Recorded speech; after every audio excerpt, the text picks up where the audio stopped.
Hello and welcome to the channel. I'm Alps Lifey. Today I'm going to be talking about the Fujifilm 50mm f2 for filmmaking. Now, I originally bought this lens when I got the XT3, and I thought I'd be using it a lot.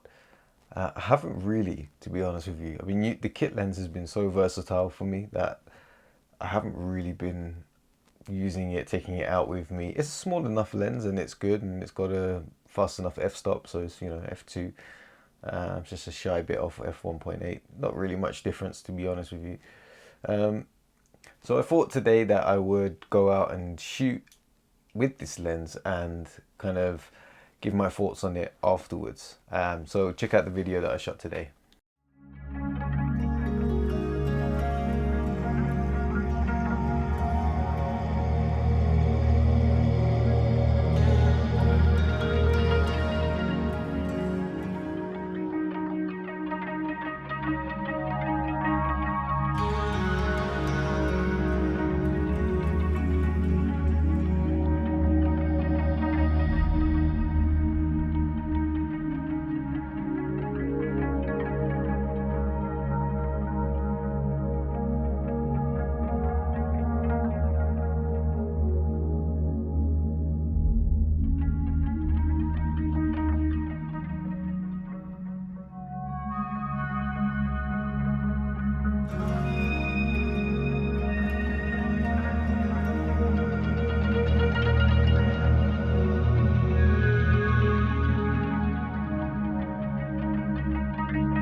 Okay, so as you can see, I shot the video.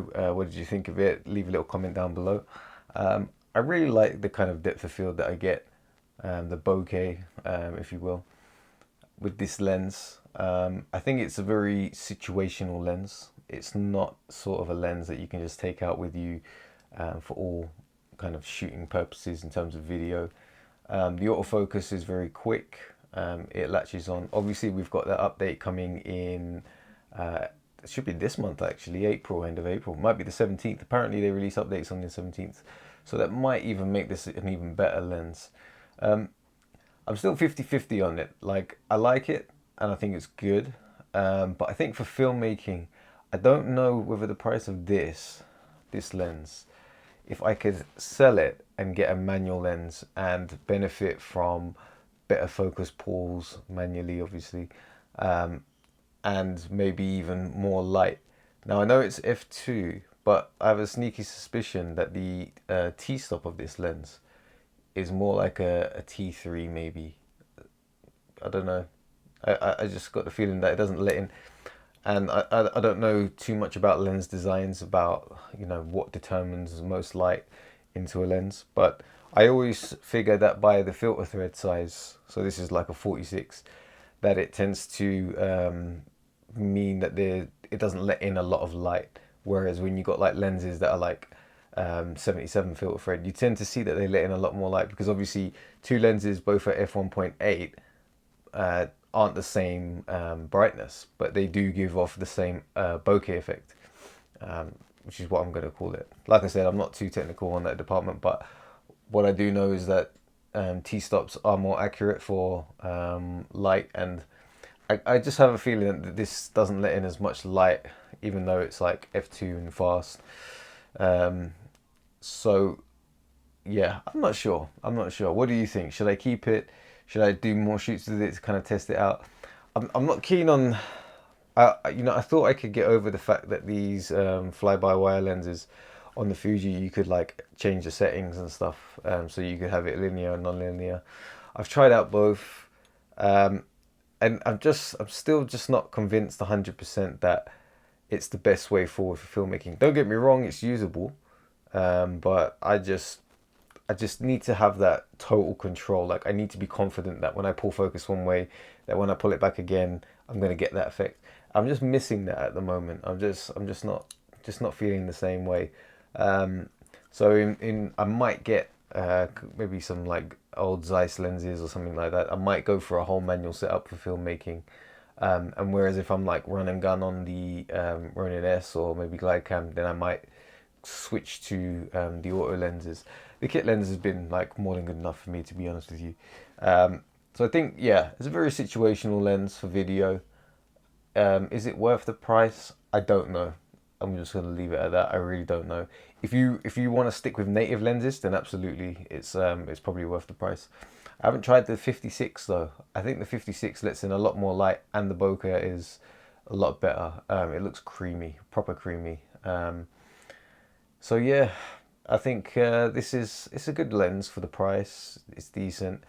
There are cheaper options, you know, from Canon. They got the Nifty 50. I just wonder whether you could adapt that lens and then stick it on your camera, the XT3, and then have like a cheaper access to a 50mm 1.8, or even the 1.4. You know, that's even cheaper. That's still cheaper than this lens. I don't know. I'll leave it down to you to decide. Personally, I think I will probably go the manual route. I might even sell this to get some. I could sell this and get like 3 vintage lenses. Obviously, you'd have to run into the difficulty of trying to get them to match in terms of color. I did enjoy shooting with it today, and I think that if you are a professional filmmaker, you probably wouldn't use it. If you're like shooting little YouTube videos like this, for example, or something, then you probably might use it.